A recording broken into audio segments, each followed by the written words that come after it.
Hey guys, what's up? Justin with 4 Lazy J's here, and today I wanted to do a video overview of a project that I've been working on for quite some time now. So I brought this old truck home, surprised my wife with it. We had a blast with this thing, did my fair share of stupid stuff with it. Cue the ditch surfing video scene now. Go on, grab it with both. Stand up, man. Go faster!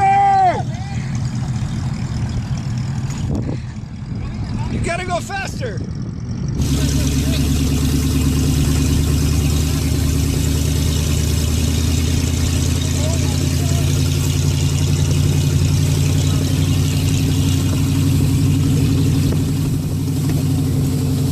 So then one day in a beater drag race, I got my butt kicked, and I knew right then and there that it was time for an overhaul. Come on, let's go, I'll show you what we got.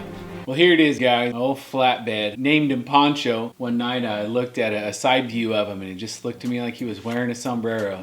Now when I picked him up, he had an original 327 with a truck 4-speed in it, and we got it home, cut the exhaust off immediately, got this thing as loud as we could, and again, just drove it around having a good time with this thing. I decided to up its game a little bit, and I went a little overkill. So without getting into too much detail, I swapped in a 2003 5.3 liter iron block motor after watching all the guys on the Sloppy Mechanics and seeing how much fun they were having on a budget.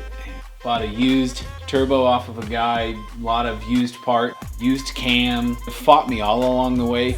I switched the entire truck over, which started as a 3/4 ton, and switched it all over to half-ton suspension, put 4-wheel power disc brakes around it. Now, one of my favorite design elements on this truck was where I ended up mounting the intercooler at. I didn't have any room in a traditional location for it, so I ended up putting it down here on the bottom. It does hang down kind of low, but there are things hanging down much lower. I ended up cutting a notch in the bumper, building an air dam for it, and surprisingly it actually worked. We were monitoring intake air temps on the dyno. We were seeing things about 40 degrees above ambient air temperature without methanol injection. So here's the interior. It's about as basic as I could keep it.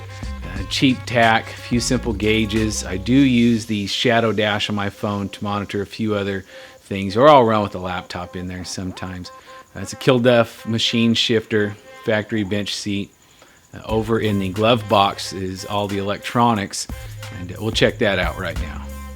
So here's the electronics. I really know nothing about wiring, but with the help of the Sloppy Mechanics and YouTube, I was able to kind of figure some of this stuff out.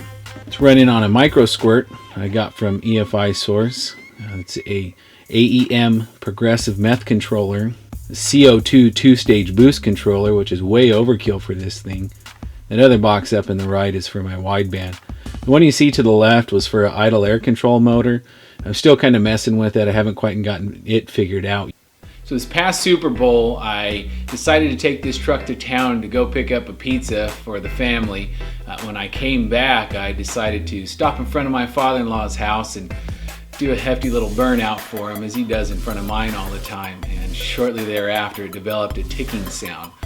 I just kind of limped it on home and haven't messed with it since then. I parked it and kind of lost interest. The thing I did find though with a broken down flatbed is this bed makes for great storage. I cleared most of it off for this video, but it was starting to get piled pretty high, which made me even less motivated to work on this thing. Alright guys, thanks for watching. If you want to see more of this, put some positive feedback out.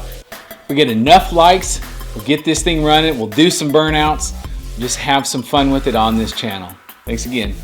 One more thing, if you're curious about what it made on the dyno, I'll share that with you right here.